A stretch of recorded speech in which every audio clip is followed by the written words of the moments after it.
Hello, everyone. Welcome back to the Montana Farm Bureau Field Notes podcast. My name is Haley Druxma, and I'm here to kick off a special podcast series this week for the American Farm Bureau's ASAP, or Agriculture Safety Awareness Program Week. Today's theme is Weather the Extremes. Montana is no stranger to extreme weather conditions, and today we will hear from our very own Director of Ag Safety with the Montana Ag Safety Program, Dana Jansen. Dana, thanks for hopping on to talk to me today. Absolutely. Today, we're going to cover a little bit about Montana's winter this year, or lack thereof, and how that may impact our producers across the state come planting, summer, harvest, and all of those things. But first, Dana, do you want to touch on all that Montana Ag Safety Program does and what it offers through our member benefit with Farm Bureau? Sure, I'd be happy to. So the Montana Ag Safety Program works directly with our farmer and rancher members from not only the Montana Farm Bureau, but 5 other ag organizations across the state. And the focus of the program really is to bring safety to the forefront of everyone's mind. Everyone jokes, safety first, ha ha.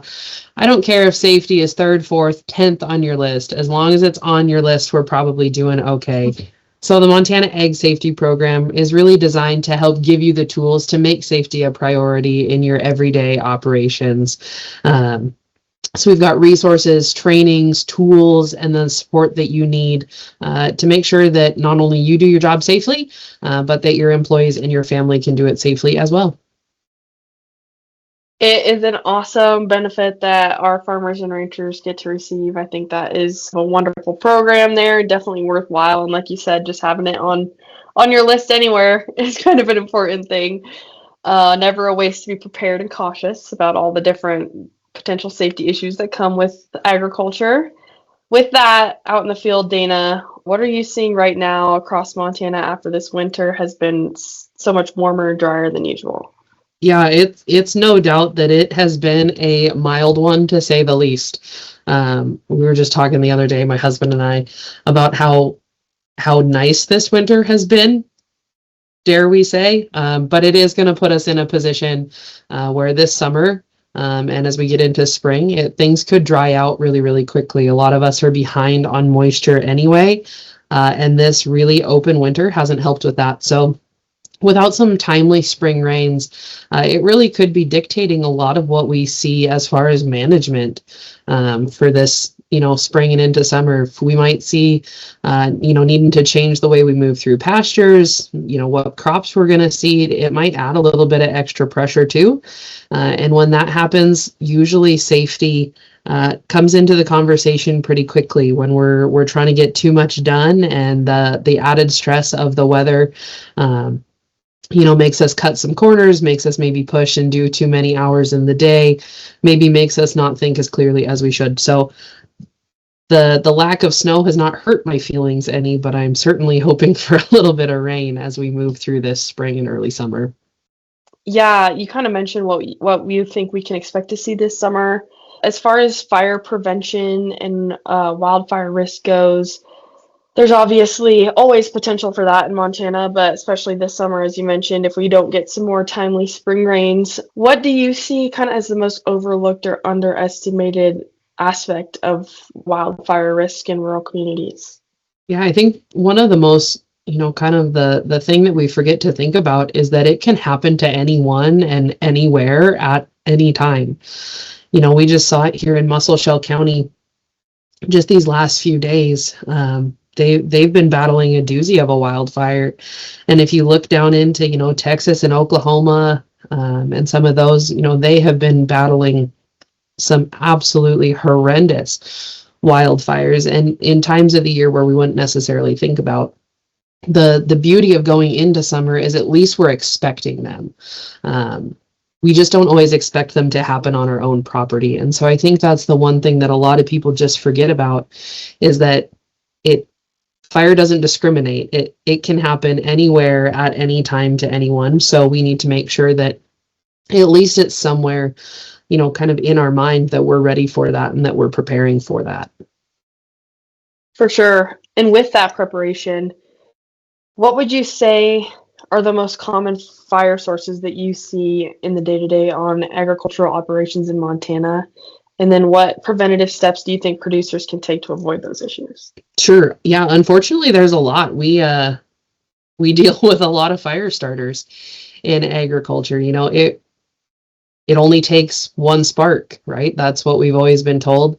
And that spark or that heat can come from a lot of places. Maybe it's a four-wheeler exhaust that got too hot and you picked up a piece of grass and it had just been riding on that muffler. Maybe it was a bearing that got too hot on, a swather or on a combine or in a baler. Maybe it was an electric fence arced over and something got in the way. We certainly do a lot of resource management, so slash piles and, prescribed or controlled burns. Those are absolutely a source. We plan for everything to go right, but it doesn't always. And then probably the biggest fire starter that a lot of us see on our farms and ranches is lightning. And unfortunately, we can't do anything to control lightning, but we can do some things to help mitigate the effects of lightning when it does decide to strike. With all of these different, fire sources that you've mentioned, along with just some of the heat implications from this drier winter, especially if we don't receive any more or a little less precipitation between now and summertime, what do you think are the biggest steps that producers can take to beat some of these issues to the punch if possible? Like you mentioned, some of them are a little bit more easy to mitigate than others, but what would your biggest steps as far as recommendations be? Yeah, absolutely. So I think it all starts with awareness, right? We have to be aware and we have to acknowledge that we have an impact on the landscape. And so hopefully we can minimize that impact, right? But if you know that your four-wheeler gets really hot, let's keep it out of the really tall grass, or let's choose to, move cows out of those places, or, check the fence in those places. Maybe first thing in the morning when there's some dew on the ground and it's a little bit cooler, making sure that, we're servicing equipment when it needs service, or all of your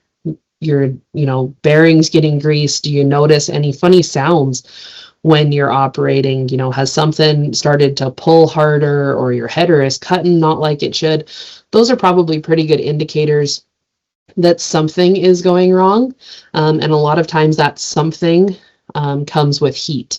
Which is where those fires come from. It's really hard to control where lightning is going to strike. Nobody's figured it out yet. And unfortunately, that's where most of our fires, like I said, come from. But we can be, aware of some of those. If you've had a lot of lightning in the area, go out the next morning as it starts to, get some heat built up into the day and look for a tree that might be smoldering, or a patch of grass that might be smoldering but hasn't had the time or the energy to take off yet. We can catch a lot of those when they're small if we know to go looking for them. And like you mentioned, a lot of it, I'm sure, is just awareness of these potential issues. Makes it easier to respond if need be, and then all the preventative measures are obviously also helpful. As far as kind of a worst case scenario goes, if a farmer ranch family needs to evacuate, how do you think they should go about pre-planning some of that stuff, especially when livestock are involved? That can add some complication to the mix. What would your advice be there?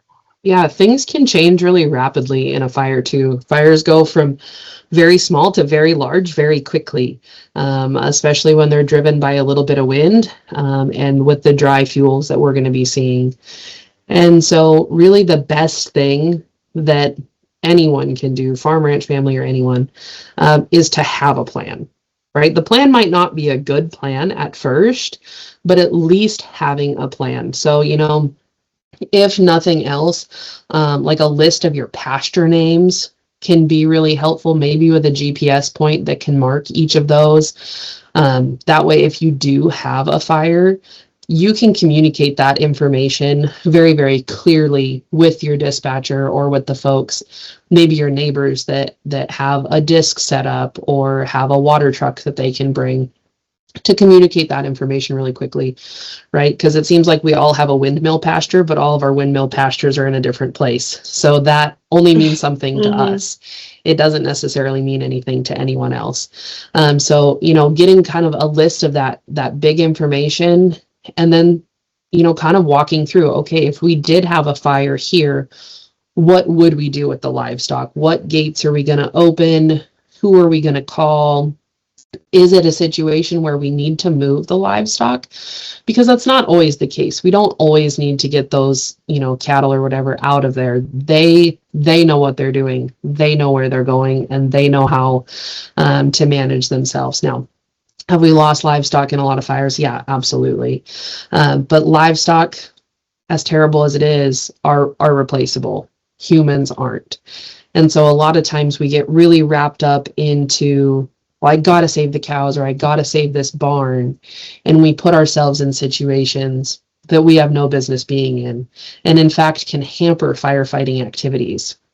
I know. So my husband and I, our local firemen here, we station a truck, and we are part of our county fire department. And so we spend a lot of time in the summer fighting fires, and we've been on quite a few where the people whose place it was went in to go get those cows out, and it meant that all operations then were shut down. We couldn't bring the helicopter in to dump water. We couldn't send trucks in because we didn't know where they were, and then how to manage that safely. So make sure that you kind of have a plan, and that you're willing to communicate with the people that are there to help you, because things, like I said, they change really, really quickly, and sometimes we're putting ourselves more in danger's way than we're solving anything.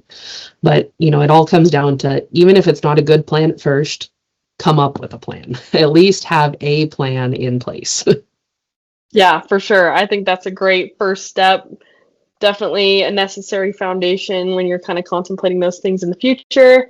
And you kind of touched on this, you and your husband serving as an example, being a part of your local fire department. But how do you think local county farm bureaus, community members, fire departments, all these different stakeholders can kind of come together to make a difference when it comes to fire safety? Yeah, absolutely. I think, it really comes down to, it's a shared responsibility, right? But the person that knows our property the best is us. So, we have the information that the people that are going to help need, and we can share that with them. But they don't know what they don't know either. They don't know where our cows are. They don't know, what gates need open and closed. So they're going to do the best they can to help us. And so maybe it comes down to, bringing a county farm bureau together and sitting down the local fire department and saying, okay, if we do have a fire in our area, what is the plan? Do we have, a list of folks that are willing to come help move cows out of the way of a fire if we need it? Who's got water trucks that we can get access to? Do we have a phone tree set up maybe if we, do have a large scale event, and we've got everybody's cows mixed in together? What do we do then? And really start kind of coming up with some of the answers to those questions, because the time to think of those questions is not during the event itself, but that's usually when we think of them, because you just don't know what you don't know until you're in that situation. So there's so much ground for, educational events and opportunities, and I think most folks would be delighted to have those. Your local fire department, your sheriff's office, your EMTs, whoever those folks are, to be included in some of those conversations, so that everyone's at least on the same page for when those things do occur. For sure. Well, I think all of this was wonderful advice, top to bottom. I really appreciate you sitting down with me today and all your work through ASAP Week in general. Very important message to spread, and we have some more guests that are going to join us throughout the week. So I'm excited for all of that, and I appreciate your time today. Absolutely. Thanks for having me on, Haley.